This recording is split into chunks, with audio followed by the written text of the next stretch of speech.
Good morning and welcome to the fifth quarter AZ. I'm your host, Tyrone Johnson, and our original host, Mr. Neal, he's still out today. We still got them lifted in thought and prayer as today is his father's funeral. And so we just want you to know, Coach Neal, that we're thinking of you. We got you lifted in thought and prayer and outside of the circumstances, hope you guys enjoy seeing one another, being together again as a family. And with that, we got our Mr. Reliable, our other co-host, the man known around the state as Mr. Flagcoco, Russell Woods.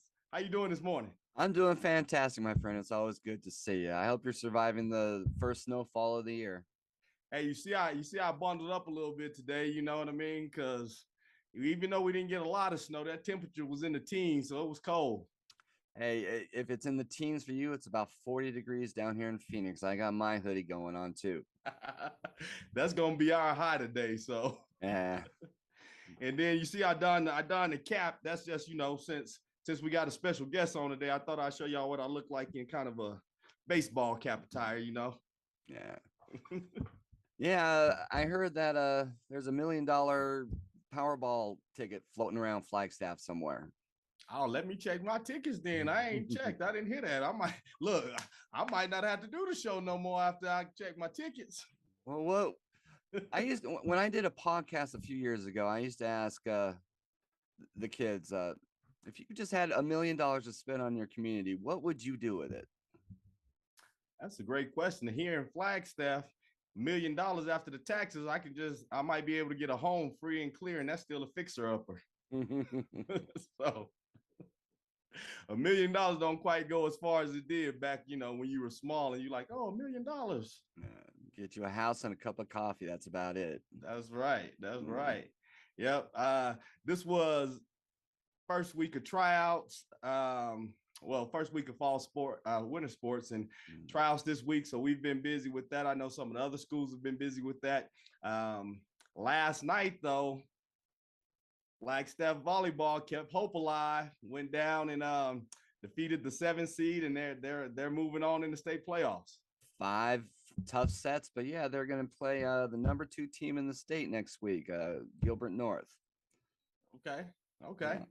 Yep. Well, I know they were young. They stepped up since De Librero got her wrist broke, and they've been stepping up and they've been playing, and so hopefully they'll just continue to be in the moment and continue to work hard and hopefully continue to win. I agree. Yeah. Hopefully we get a Coconino football doing the same sort of thing. They're 3-5, but they're ranked number 19 in the state. I mean, they got to beat Prescott tonight. They got to beat Flag High next week, and they're going to need a whole lot of help. But they're sitting at 19 because of that really tough schedule they got. I know they put that schedule together to get them ready for the playoffs and play some of the top competition in the state, and didn't quite work out for them. But they still have that little narrow little window. They got to put it together, and they can put their own run together, hopefully.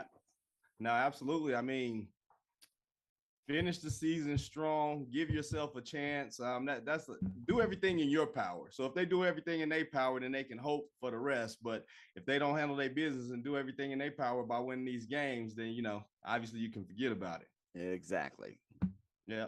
And then while we're on Coconino, our guest today is one of the best that thing came through there. I mean, so cool that we got the connections and that he's willing to come back and get on the show and talk with us. I'm gonna go ahead and let you bring him on. Go ahead and introduce our guest. Okay. Well, I've known this guest since he busted my windshield hitting a home run, and I'll never let him live that down. And he's always going to get a chuckle out of it. And I hope everyone else gets a chuckle out of it. A couple years later, fans of Flagcoco named him the athlete of the decade, People's Choice. Here's my good friend from Coconino class of 2000, I want to say 16. Coconino class of 2015, Avery Weems. Hey, Russell. Hey, Tyrone. Thanks for having me on. Yeah. Appreciate you guys sending my prayers out to Danny Neal and him. I grew up playing City League basketball. He was reffing all the time. And I know he owns the rec center now out there and he does good for the community. So definitely sending my prayers and thoughts with him and his family right now. But yeah, Russell, everybody knows you don't park behind the left field part of the fence behind the baseball field. I parked right on the third baseline. I now do, if I can, I now do it just to try to.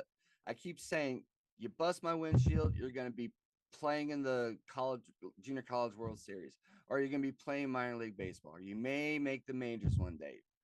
Bust my windshield, and you'll do it.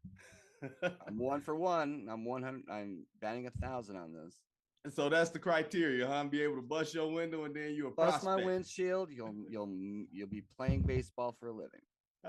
So Avery, again, we appreciate you coming on this morning. So for some of the people that may be watching, just give us a little bit about your background, from Flagstaff, Coconino. Just take us through your background and tell us a little bit about where you're from and what you're doing.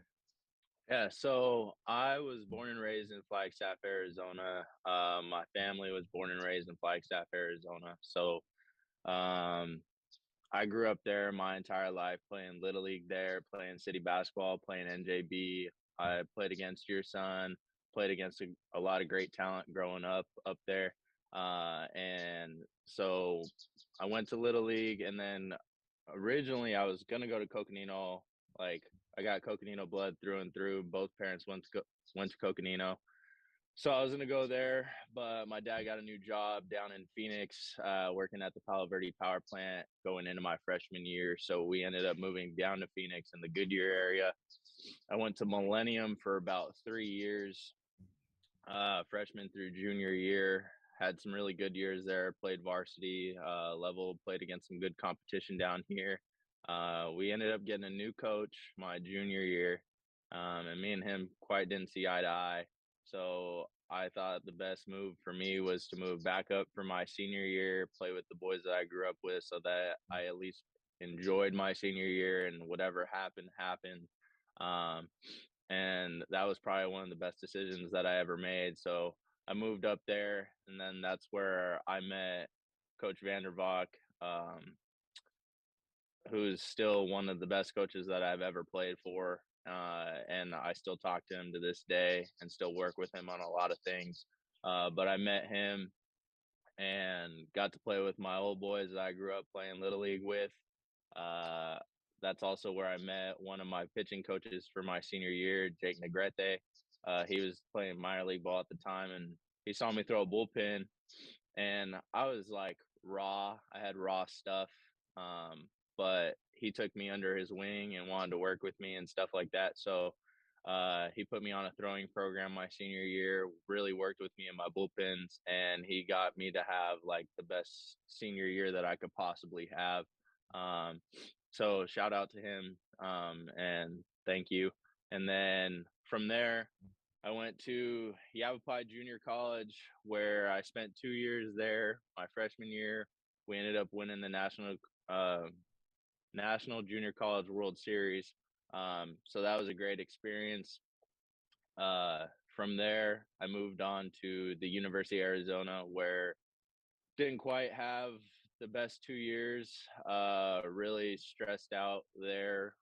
Didn't think that I was gonna make my dream a reality.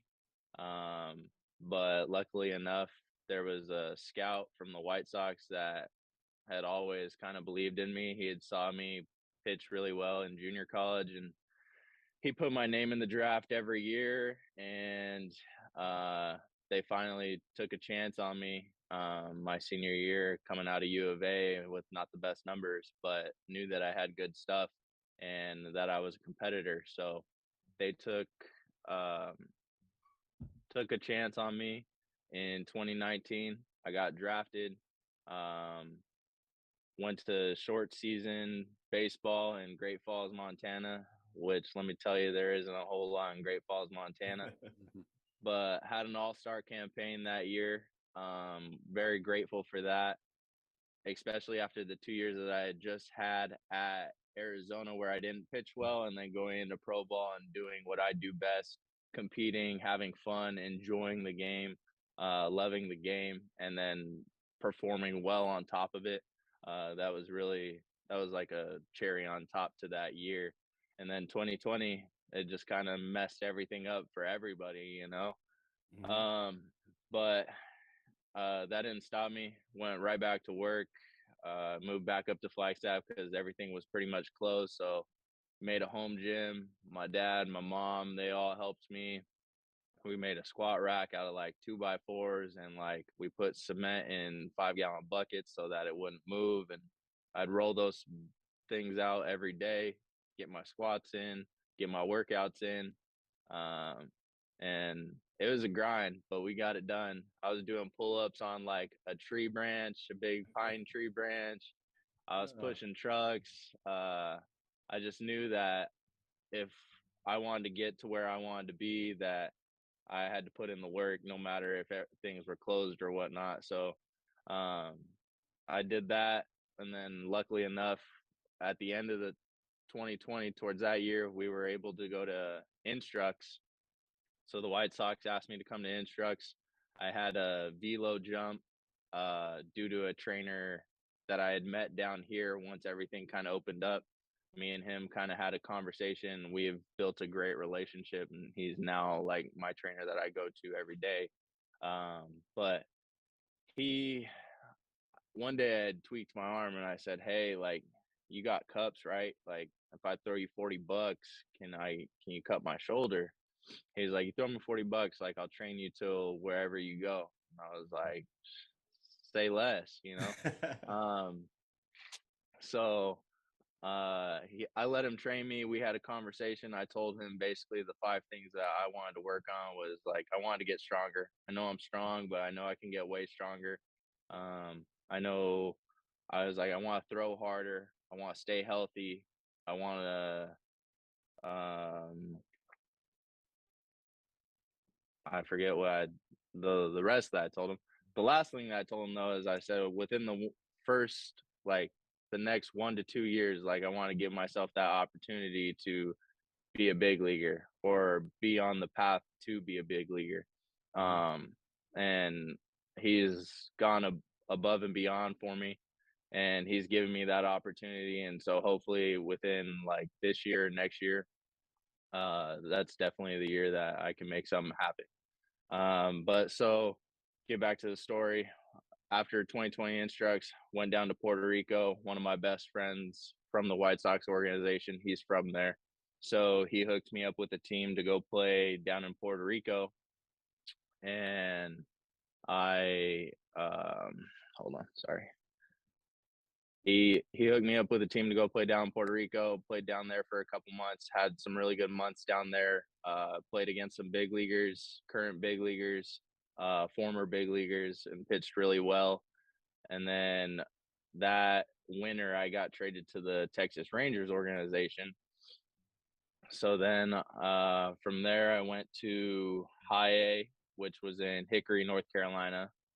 Pitched there in 2021. Had a really good year. Um, Personally, I thought it was a good year. I think it could be better, but you know, I think the numbers were pretty good for the most part. And then last year, they thought I was good enough to go to Double A, so they put me in Double A, which is in Frisco, Texas, where I just finished my 2022 season. We were Texas League champions this year, so really grateful for that opportunity. But yeah, so that's been the road. It's been a long one, but for sure, very grateful for everything that I've been through, and just feel very blessed to be playing the game that I love, be playing a kid's game, and just enjoying it. And then being able to come on a show like this from my hometown and stuff like that, and just like be able to like talk to you guys, give you some insight, and like give everybody else insight on like my road, my journey. But I don't know, like I've always wanted to be somebody that like our community could look up to. So just trying to do that, do my part. Well, you're doing your part for sure. You're doing a great job. I know you had mentioned just enjoying the game and the love of the game. How important is that, especially as you move up in levels? Because it can be, it's obviously a grind, and hopefully one day it's a job. But the thing of it is there's a love-hate relationship at some points with the game. And so how important is it for athletes to really enjoy the game and do what they love? Man, you hit it right on the head. There is a love-hate relationship with baseball, or with any sport for that matter. Um, I don't think people realize. People always tell me like, "Man, you're so lucky. Like you're living everybody's dream. You're this, you're that." But I don't think they realize like it's a job too, just like any other job. It's a cool job, and I'm very grateful for it. And I try and do my best to love it because it's a kid's game, and it's just a game. But for the most part, is like it's it's a business. So you're working every day trying to make it to the top, and it's not easy.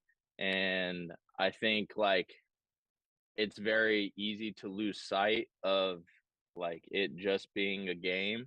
And I've gone through that phase. I've gone through those phases to where I think I went through that phase this year to where I was struggling the first like 2 months going into double A. And I think you just get to a point to where you're kind of like obsessing over little things rather than like just trying to enjoy the moment and enjoy being there. And then I think in turn that lets your competitive nature and your just natural ability to come out, versus like when you are obsessing over the little things, you're overthinking little things, you're really hindering yourself. And that's something that I still deal with to this day. And I think, to an extent, I think everybody deals with playing at such a high level. But I think for the most part, what people don't understand is that it takes a lot of sacrifice Mm-hmm. from your lifestyle. I think it takes a lot of sacrifice on based off of like how good do you want to be, what kind of work do you have to put in. um, a lot of people just think like it's natural born given talent, and although that may be true to an extent, I think you really have to work hard. And I didn't think like I thought I always worked hard until like I found another level. And then I thought I worked hard and then I found another level. And then Right. it's an ongoing cycle. You're always trying to push yourself to the next level. So yeah, that's just I I want to speak out to like the high schoolers from when I was there. Like, I wish I would have gotten into the weight room a lot earlier. Like, Right. I wish I would have gotten to the weight room when I was a freshman. I saw Bridger Hershey on here last week kind of talk about that and say that like he wished that he would have gotten into the weight room earlier, so that it could help his performance. And I didn't quite understand that probably until I would say my sophomore year of college. And then the lifting program that I went through was very cookie cutter based. It was very like it was for everybody. And if you got gains from it, then you got gains from it. But with this trainer that I have now, I've been able to realize that like your personal training like should fit you. You should go based off of numbers and percentages, and if you're gonna do it the right way. um and I've seen that in Bridger. I follow him on Bridge Performance, uh and his type of training style really resembles like what my trainer does. So for all you out in Flagstaff, if you guys are looking for a trainer, definitely go to Bridger. uh, but definitely, that's something that like I want to reiterate is like I wish I would have gotten to the weight room a little bit better. I wish I would have ate a little bit better. I wish I would have probably like slept a little bit more. Um, and now like I realize that performing at such a high level, like that's what's important. It's not like the parties, it's not the social gatherings, it's not there's so many things out there that just like if you want to be the best that you can be, you have to go out of your way and do like the uncommon things. And even though you may not be popular for it, like you got to dream. And if you want to reach it, like you got to do those things. So definitely, I think there's a lot more sacrifice than what people think there is. Absolutely. Yeah, no, I agree 100% on that. Uh, well, it's a journey that's been long, and you talked about sacrifice and a whole lot of hard work. But one of the constants I've seen on social media, uh, since your high school days and up to today, is I can always count on a tweet or a message from your mom. I've I've known Felice since junior high. I've known your dad's family all my life. How much has their support helped you over the years? And one thing I've always wanted to ask you, um, I've you have a strong, not large, but very loyal following around town. Uh, any game I go to, yeah, there we've got a picture of you from spring training this last year. That's everyone that came down from Flagstaff to watch you play. How much does that support help you? The court. Man, you have no idea. I mean, first of all, like I talk about all the great coaches that I've had, but like still the number one coach is my dad. He got me into it. He got me pitching, and like I still remember the days where he would hang up a piece of carpet on a pine tree between two pine trees, and I'd have to hit that thing a certain amount of times before I could go inside or I could go play. Or I remember him like walking out in front of me, squatting down, saying hit the glove like 5 times in a row, and then like another 5 times in a row, and he would make up a scenario like 3-2 count, bottom of the ninth, got to strike him out, biggest hitters up, stuff like that. So definitely like him being my first and like favorite coach of all, like his support and knowing how proud he is of me. My mom, her support. I mean, she's taken all the conversations from the good, the bad, and the ugly. And like I wouldn't be able to do it without both of them and my brother Jose. Uh, their support means the most to me. And then kind of growing up in like my mom grew up on First Street in Sunnyside, Right. so we're still in touch with some neighbors over there, and they have big families and stuff like that. So we just kind of call it the First Street Gang. And I grew up playing at Joe Montavo Field, so definitely like they follow me.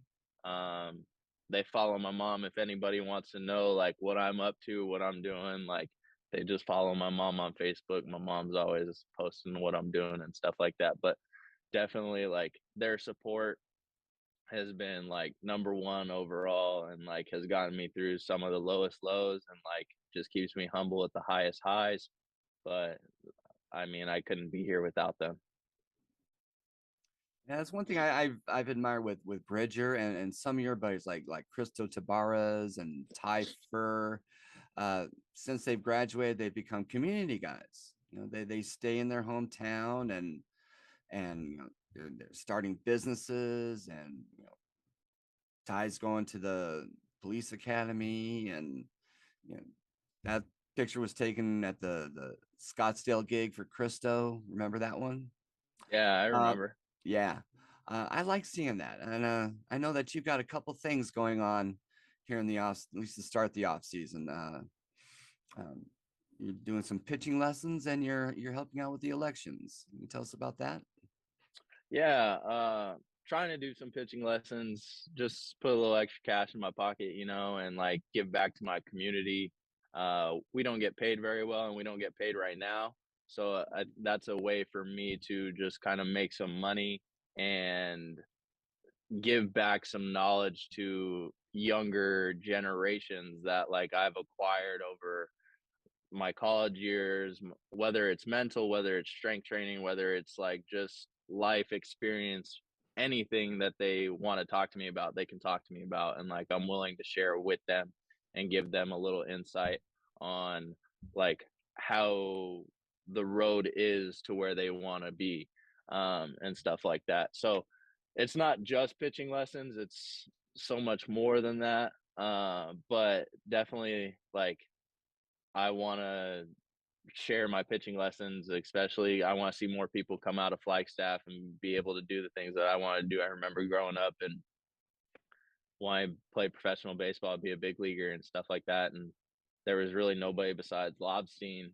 And I mean, he was probably so busy being a first round pick and stuff like that, and with his family. And now that I'm in it, I understand like how busy he was. So I think being able to give back to the community in that way and do pitching lessons, um, definitely, like, I it makes me feel good, and I just want to give back to those younger kids. But if people are interested in pitching lessons, they can definitely contact me on my number 928-864-6292, or they can find me on Instagram at A_Weems 27, I believe it is. So if you guys are interested, we can set up a date and a time. And whenever I'm headed up to Flagstaff, like, we could do some pitching lessons. The other thing is so my mom works for Coconino County, and they reached out kind of for the same reason, as far as I'm going, since I'm not making any money this year, but they wanted me to get involved with the community. I wanted to get involved with the community, so they asked me to work the poll elections. So I'll be up there this Monday for training, and then Tuesday I'll be working the poll elections, I think, at Shepherd of the Hills, um, around from 5 a.m. to 10 p.m. Just trying to go get out there and vote. Yeah. Help your That's community. important.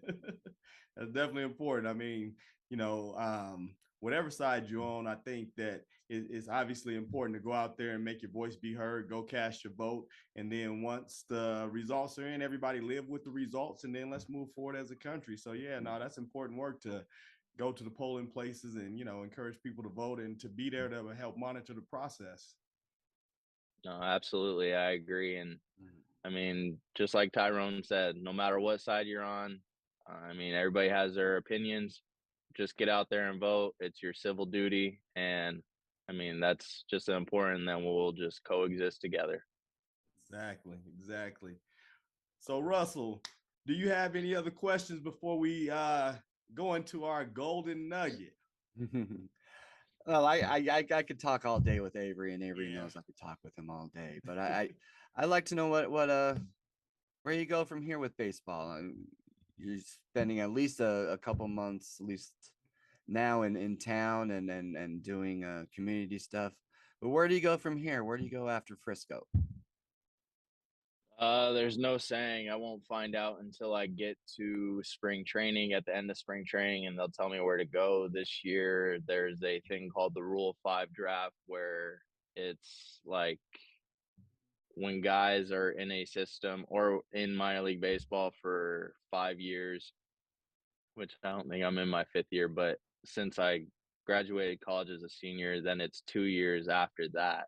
Um, but basically, it gives guys their opportunity to be big leaguers and not get log jammed in systems and stuff like that. So basically, what happens is there's another mini draft in December, and my team, the Texas Rangers, they can protect me, which means if they protect me, they'll put me on the 40-man roster, and then I'll go into spring training on the big league, like, go to big league spring training. I won't necessarily be on the team. I'll have to make a spot, and if I make a spot, then I will start in the big leagues, obviously. But if I don't, then no harm done. I'll still be on the 40-man. They'll just send me wherever. They could send me back to Frisco. They could send me to AAA. It just kind of depends on where I fit in their puzzle. Now, if they don't protect me, another team can pick me up in the draft. And in that case, they would have to put me, I think, on their 40-man roster, or maybe their 26-man roster. I would go to their spring training. I would have to make the team coming out of spring training. And if I didn't, I would get sent back to the Rangers, and that team would have to pay the Rangers $50,000, and then I would go wherever the Rangers sent me. So kind of good either way. The Rangers could also not protect me. I could not get picked up, and then I'll just go wherever they send me at the end of spring training, which could be AA or AAA, hopefully at the end of spring training. So I guess we'll just find out when that time comes around, like March. But so interesting year this year, and so we'll see what happens come December.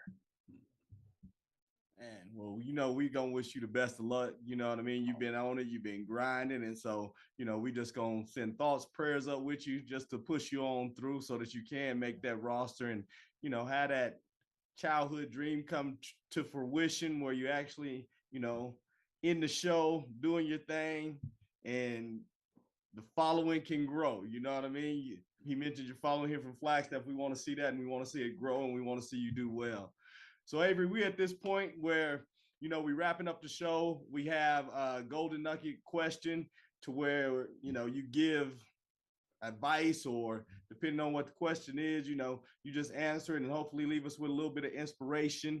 And so typically I ask them again. We'll see if Mr. Flagcoco has it, but I'll do my best to impersonate Mr. Coach Neil. Today's golden nugget question coming from Mr. Flagcoco himself. Well, I know you're still close. You'll always be close with the Panthers. I remember coming out watching you pitch with Christian Casados and letting the young pups get a feel for some minor league pitching. What is it you would say specifically to your old team, to Panther baseball? And that's a good question. Like my old teammates or like the younger generation right now? I think you kind of covered it in terms of what to say to them. How about your teammates? Well, I know Daniel lives down here in the valley. Say something to Daniel. What would you say to Daniel Langston right now? Oh, I would just tell all of them like that you don't know how much like I appreciated like one coming back and being welcomed with open arms to you guys and being able to like play with you guys again and making my senior year the best year that like I've ever played baseball. I look on my senior year a lot, especially like during some of my lowest lows. Like that helps me remember sometimes that it's just a game. And it's definitely hasn't been an easy road, but I think like the camaraderie and the relationships that you make as teammates, kind of like a brotherhood, like that's been some of the closest brotherhoods that I've ever made. And I've been on a lot of championship teams, and I mean there's some guys that like I still like I don't talk with, and there's some guys that I do talk with, but most of the guys that I do talk with are from Coconino still. So I mean I've been blessed and I've been grateful to be on a lot of winning teams, and I just want to like I would tell them like, no, I just want to thank you guys for making our senior year like one of the best years of just playing baseball, having fun and getting along and just playing a game. That's excellent. And go ahead and give us something for the young ones right now too, because I see you got it in you. Give something to the young ones. Nah, I think I covered it earlier. I want to tell them and reiterate that, man, it takes a lot of sacrifice to get to where you want to be. It's everything that you want is on the other side of hard, you know? I mean, nothing in life is going to come easy. You got to put in that work. You got to do your weightlifting. You got to do your sleeping. You got to do your homework. You got to do everything. And it's like the older you get, the harder it's going to be. But don't ever stop being yourself. I think like in today's day and age, we want to please coaches so much, and there's a right way to do things and there's a wrong way to do things. But I think you can be yourself, but also please coaches at the same time. Don't be a robot out there and try and do everything that like the coach says to like just appease him. If it's not working, it's not working.